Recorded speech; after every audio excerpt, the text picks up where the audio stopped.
Et aujourd'hui, on est à Obitenango, sur les hauteurs de Antigua. C'est un village hobbit reconstitué, magnifique, avec une main au-dessus du vide. Et on se prépare, on se repose, on va en altitude avant de faire plus de 24 heures d'ascension à l'Akatenango, qui est un volcan où on peut voir l'éruption du volcan Fuego à côté, à 4000 mètres d'altitude. C'est pour demain.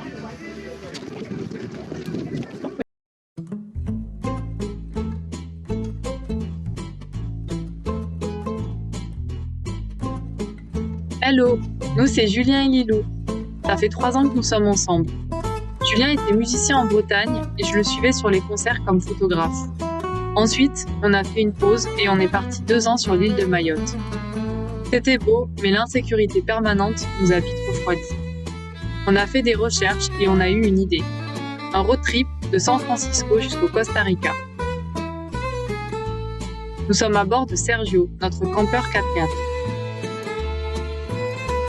On a vu beaucoup de paysages aux États-Unis qui étaient tous plus beaux les uns que les autres et on poursuit notre descente vers le Mexique. On recherche notre lieu de vie idéal et on est vraiment heureux de pouvoir partager toutes ces belles images ainsi que notre vie quotidienne avec vous. Alors, welcome on Travel and Therapy.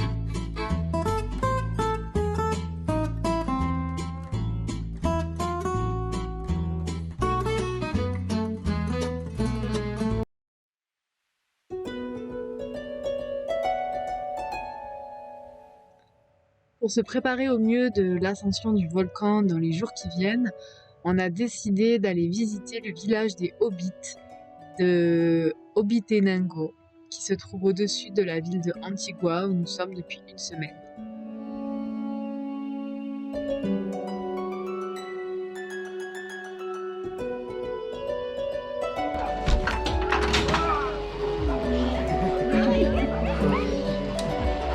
Suéltate, abre los brazos. Sí. Raise your arms.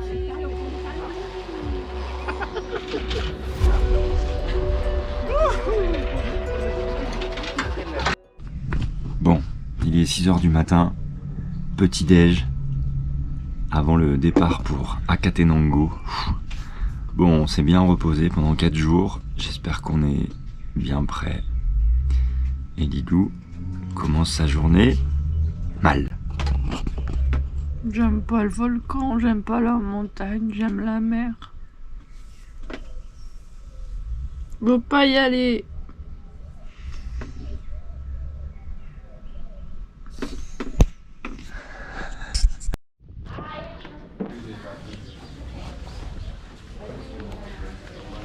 On est arrivé au camp et on prépare les sacs à dos et ça pèse assez lourd. On a des amis qui ont un van aussi et qui dorment au même hôtel que nous et qui viennent de Suisse, Switzerland.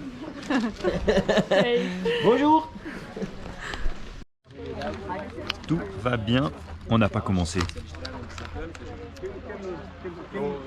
C'est là-bas. Il s'appelle comment notre porteur? Et moi j'ai pris un porteur parce que je suis trop fatiguée pour monter mon sac. Donc le monsieur va m'aider.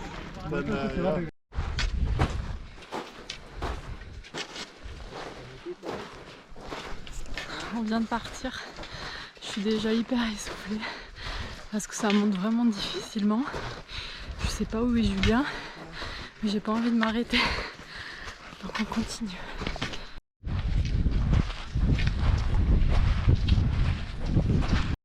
Première pause après une bonne demi-heure de montée, mais en fait la montée commence au 1er mètre. Et on a le droit à une petite vue sympa, il y a quand même un peu de nuages pour l'instant. Et je pense qu'on est déjà bien haut. C'est sympa, voilà. Tous les autres avec nous. Et notre porteur, je sais pas où il est. J'ai discuté avec lui tout le voyage. La première demi-heure.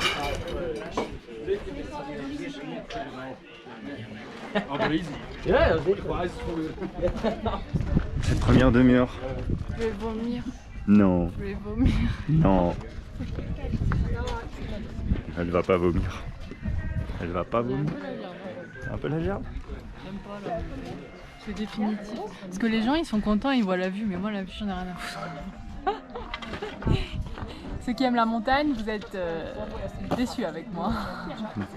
J'aime la montagne.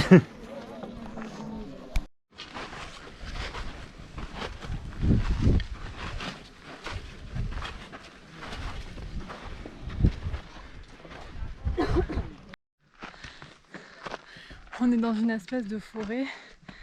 C'est super joli.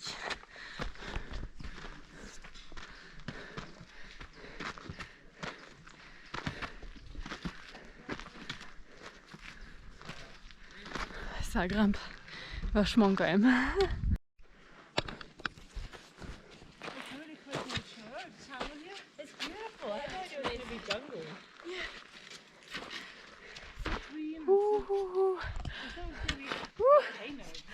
Ça glisse.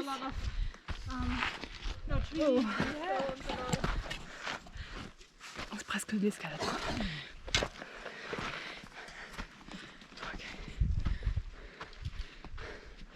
Tout ça pour rien voir parce qu'il y a des nuages en bas.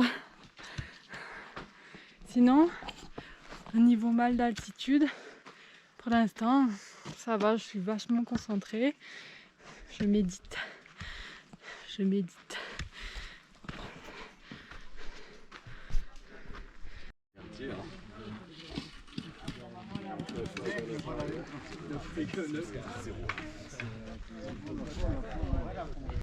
Bon, c'est midi, enfin 14 h, on a fait une bonne partie, un peu plus de la moitié de la randonnée.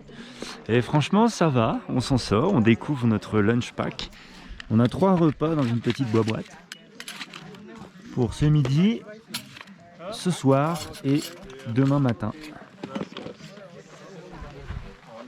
C'est notre guide principal.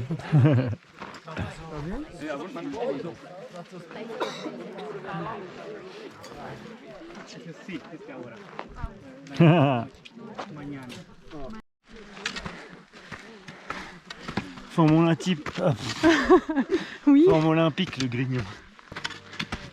Et heureusement mes amigos qui portent mon sac. Heureusement parce que sinon j'aurais pas pu le faire. Bon, j'ai commencé à me sentir pas bien. On est à 3500 mètres. J'avais des fourmillements dans les doigts. J'avais envie de vomir. Mais ça va mieux. On a fait une pause. On voit rien. C'est du brouillard total. Yes, this season. Never lost anything this season.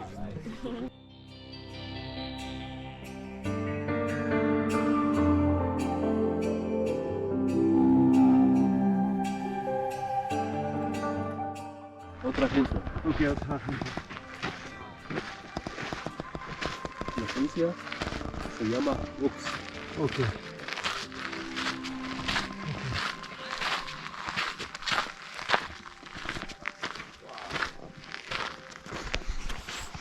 Pendant que Julien est émerveillé par le volcan qu'on voit là, j'ai le vertige, j'ai envie de vomir. J'ai la tête qui tourne. Bon, voilà notre campement d'alpiniste à 3900 mètres.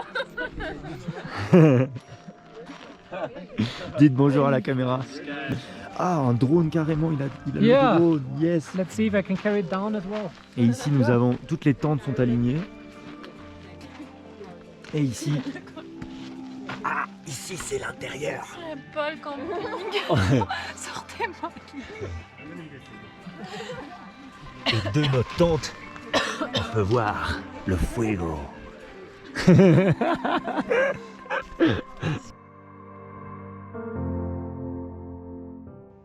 Pendant que tout le monde s'affaire à regarder le volcan, moi je m'affaire à me demander comment je vais faire pour faire pipi et aller aux toilettes parce qu'en fait il n'y a pas de toilette évidemment et il n'y a pas de place, c'est-à-dire qu'il y a un ravin et c'est tout. Donc du coup je suis un petit peu inquiète et je coupe une bouteille en deux et je me dis ok, je vais faire pipi comme ça toute la nuit.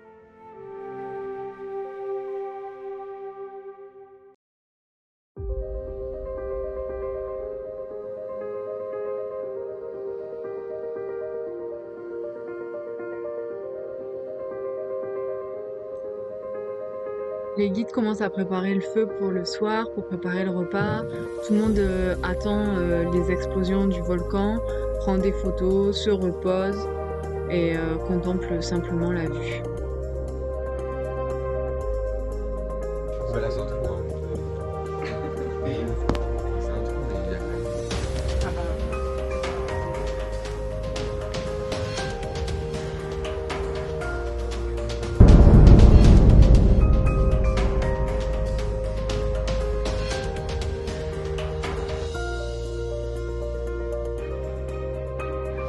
Bon, on repart, il est 17h.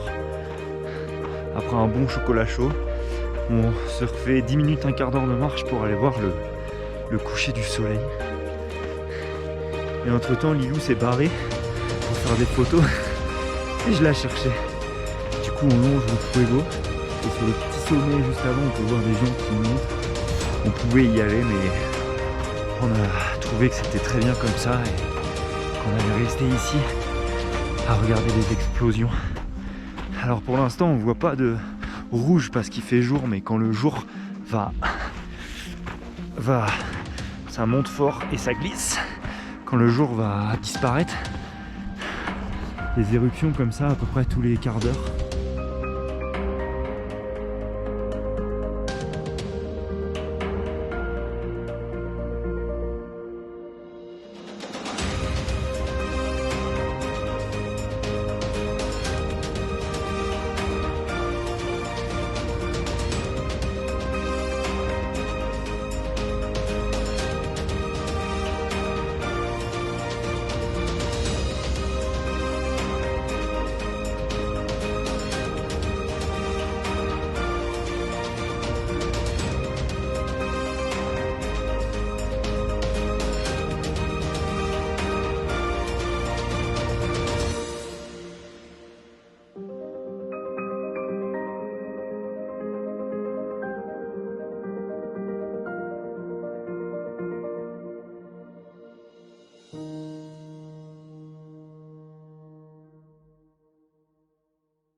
Dans le bus du retour et nous allons vous expliquer pourquoi nous n'avons pas filmé jusqu'au bout. Pendant que Julien essaie de se remettre de ce qui s'est passé, je vais vous raconter du coup comment ça s'est passé, parce que c'était vraiment un truc de fou quoi.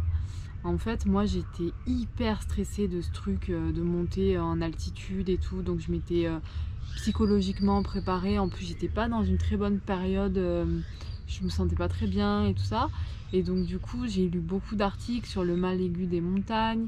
Je suis allée dans une herboristerie et la dame elle m'a préparé des tisanes voilà, pour préparer mon corps. J'avais pris un médicament 2 jours avant, mais en fait quand je me suis aperçue que c'était un diurétique hyper puissant, j'ai pas voulu continuer parce que quand même je me dis ça fait pas forcément du bien à mon corps.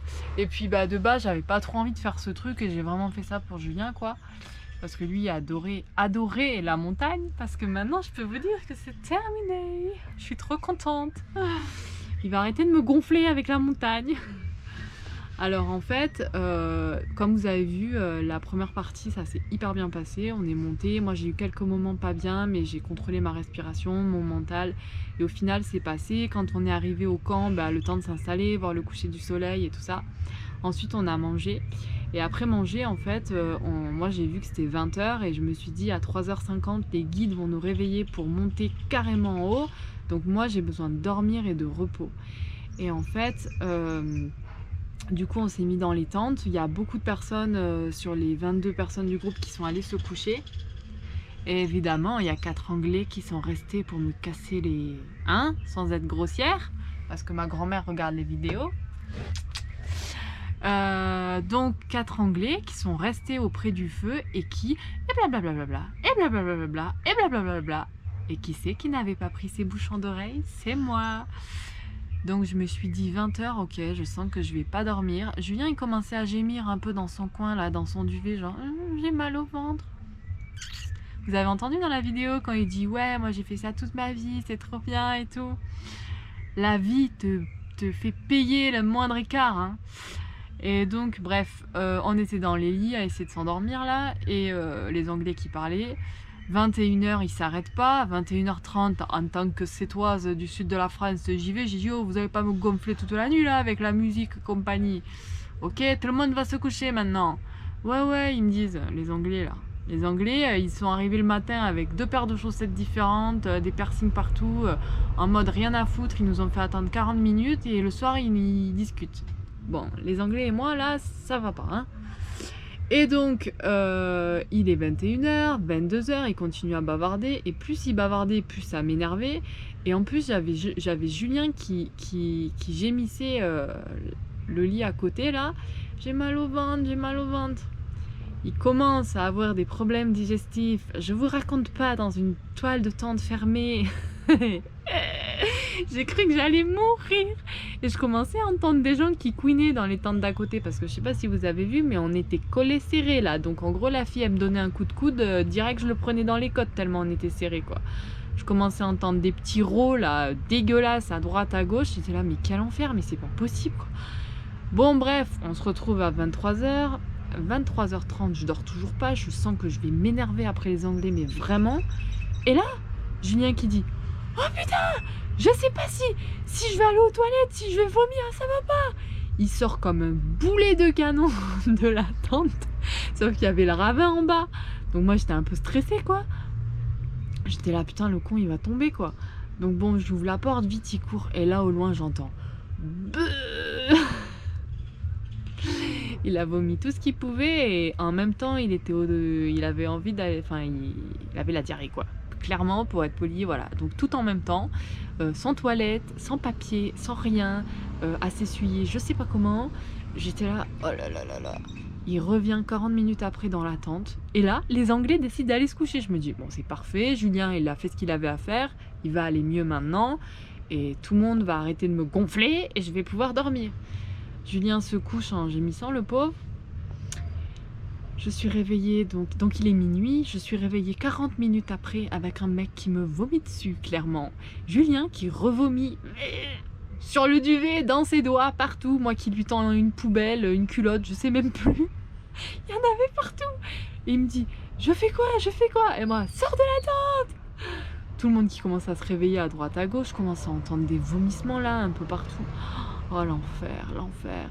Et donc là il sort de la tente, reparti. Moi je suis dans le lit mais je suis pas tranquille, quoi. Je me dis, l'autre il est tout blanc, il a fait que vomir, il est où, quoi? Ça se trouve il est tombé dans un ravin, ça va faire les gros titres du Guatemala. Bon, je commence à cogiter comme d'habitude. Et là donc j'attends 1h, 1h30, et au bout d'1h30 je décide d'aller voir. Et là j'arrive et je le vois près du feu, la tête dans la fumée, complètement blanc.